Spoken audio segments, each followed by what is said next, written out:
r/ask Reddit. What's a privilege that most people don't realize is a privilege?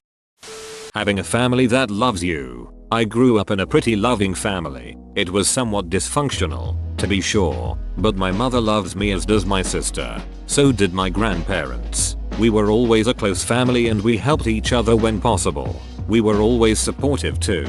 I went to school with people whose parents couldn't have given a duck less about them. I mean straight up. Just didn't give a shit if their kids lived or died. If your parents actively tried to keep you off drugs and off the streets and were emotionally supportive and not abusive, count your blessings. It's a ducked up world we live in and plenty of people are trying to navigate it completely alone. Hey, thanks for understanding.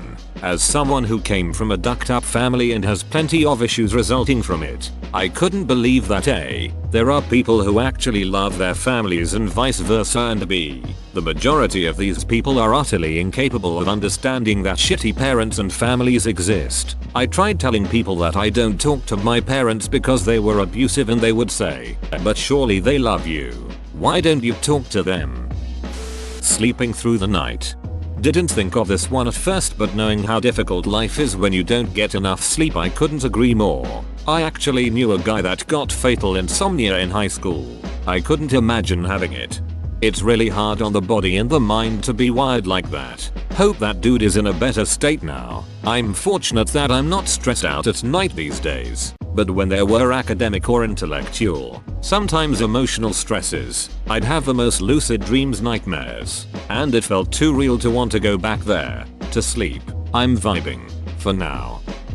Having a bed. When I was ages 8-11, my siblings and I had to sleep on the floor because we lived in a tiny one-bedroom apartment. The only bed belonged to my grandfather, a 70-year-old man, and the couch went to my mother, a woman with severe back problems. The rest of us had to sleep on blankets and pillows. I remember turning 12 and finally getting to sleep in my own bed after 3 years of not having one. It was euphoria. Growing up with 2 stable parents in the home. Even one stable parent. Knowing that food is available basically at all times in first world countries. Feeling safe in your own home. Not worrying about rats, mice, roaches, bedbugs, bricks being thrown through windows, violence outside, break-ins. When I was younger I had multiple break-ins. We knew who it was, as a kid, even to the point of moving into my aunt's house, and it took months to get a new home. We struggled so bad financially. I still have paranoia of someone breaking in or watching us. I have to check doors and windows all the time. Their health. If they are healthy, then they flush that shit away on unhealthy food, drugs, and alcohol, while I'm over here eating like a ducking nutritionist, unable to get out of bed.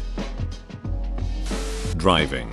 To go with that, a reasonable commute. Commuting costs and time are a huge issue for poorer people who can't afford housing near where they work, or an issue when they have to get from one job to another. And in some places, public transportation barely even exists, so that doesn't help. Fresh water from the tap. Imagine living in rural Africa, or Flint, Michigan. A few days ago I was taking a shit and it hit me. Some people living in the middle of nowhere in Africa have to walk miles to get some dirty water from a well. And we have so much water we literally shit in it. Being able to go to a store without worrying if your wheelchair can fit through the aisles of if they have front steps. Being able to pursue your dreams because you have enough support systems to thrive regardless of outcome. Being able to walk alone, especially at night, without any worry at all. Being zero waste. For example, if you have a medical condition that requires a lot of medication, or many medical procedures in general, it's not a choice to use tons of plastic and other disposable materials all the time. I know this is silly, but some people that choose to be zero waste don't realize that is not just a choice. Being healthy instead of disabled and chronically ill. A hot shower every day. I've been living in my car for a bit now and I want a hot shower all the time. It's a once a week luxury for me. Having an emotionally mature parent. Whoa, this is a good one. I wish I had this growing up.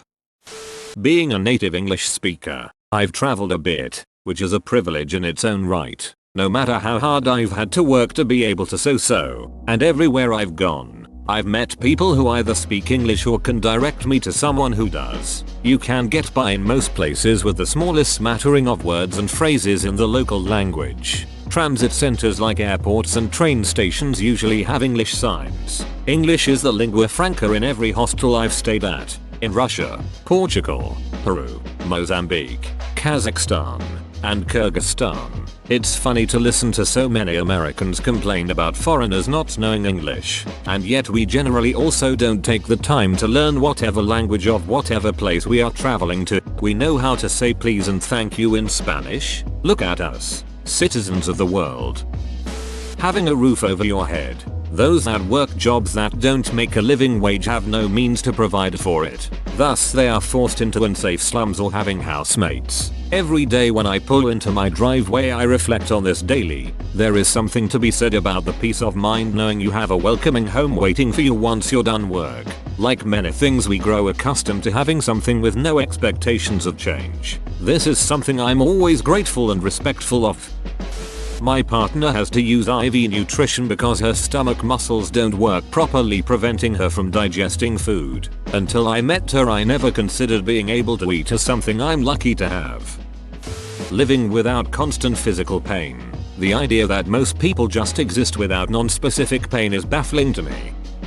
Owning a dog. You have this incredibly complex creature that loves you no matter how you look or what you are feeling and just wants to be with you and make your life better. Our dogs may just be one aspect of our lives, but to our dogs, we are everything. Owning a vehicle. I can't fathom the amount of times how people dismiss those who don't have their personal transportation and how public transportation isn't always going to match up to their conveniences. Like no Susan, I can't be wherever you want me to be in 10 minutes. It's also a huge barrier to employment opportunities depending on where you live. Economic and material privilege. People will be quick to define themselves as marginalized without realizing that being a billionaire homosexual is vastly different from being a poor, working class homosexual, or even just a poor, working class heterosexual person. You'll be a fool to think that Ellen DeGeneres is less privileged than some unemployed white guy from broken home in West Virginia. Truth. Economic privilege supersedes any kind of identity stuff. It's not even close. Being a human, and not a cow, chicken, fish, turkey, dog, or pig, your whole life would be agony and suffering just so a human can eat you or drink your milk. When you're happy that it snows outside. For the homeless that means their things soak, the tent they might have caves in, and they go to sleep without knowing if they'll freeze to death at night. Being able to complain about getting bored, not being able to socialize during a pandemic. If you're able to flourish or even live comfortably during these times, that's a privilege. Walking on a sidewalk, or in other words, walking in comfort in a relatively safe space in streets.